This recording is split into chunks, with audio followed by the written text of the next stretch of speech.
Γεια χαρά σε όλους και καλώς ήρθατε σε άλλο ένα βίντεο του καναλιού. Σήμερα θα κάνουμε καινούργια παρουσίαση. Προφανώς και ήταν αναμενόμενο να έρθει και αυτό που θα δείξουμε στο κανάλι και ήρθε η ώρα που το έχουμε στα χέρια μας για να σας το παρουσιάσουμε.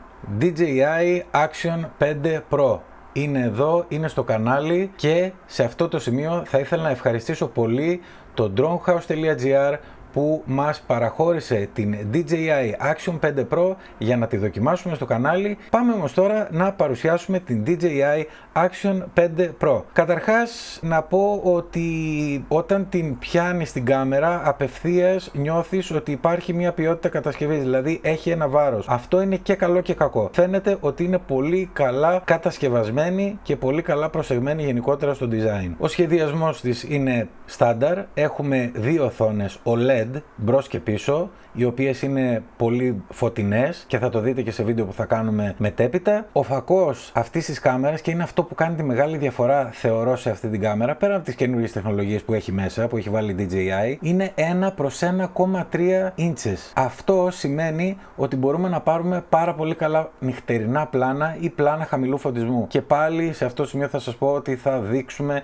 νυχτερινά πλάνα σε επερχόμενα βίντεο για να δείτε ότι όντως αυτό ισχύει και κάνει μεγάλη διαφορά. F2.8, όσοι έχετε drone DJI θα θυμάστε ότι και το Mini 2 είναι 2.8. Επίσης η γωνία προβολής ή το field of view όπως λέμε είναι 155 μοίρες.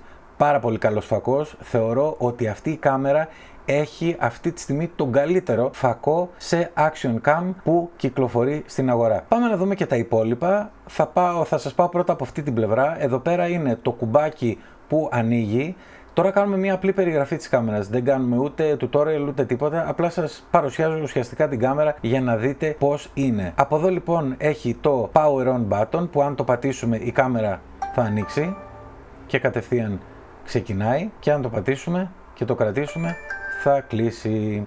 Εν συνεχεία από κάτω έχει το πορτάκι, το οποίο αν το πάμε έτσι θα δούμε ότι εμφανίζεται USB-C πόρτα, στην οποία μπορούμε φυσικά να φορτίσουμε την μπαταρία εάν δεν έχουμε το φορτιστή για να φορτίζουμε πολλαπλές μπαταρίες, αλλά και να μεταφέρουμε τα βίντεο από την εσωτερική μνήμη παρακαλώ που έχει. Φυσικά μπορούμε να βάλουμε και SD κάρτα και θα σας δείξω που είναι από το άλλο πορτάκι, από την άλλη πλευρά, όπου αν το ανοίξουμε, λάθος προς τα πάνω, θα δούμε ότι μέσα εδώ έχουμε την θέση για την SD κάρτα, αλλά επίσης έχουμε και την μπαταρία, η οποία κρατάει πάρα πολύ για action κάμερα. Πραγματικά δεν θα έχετε κανένα πρόβλημα με την μπαταρία. Δεν ξέρω, ίσως και για ελαφριά χρήση αν χρειάζεται και δεύτερη μπαταρία.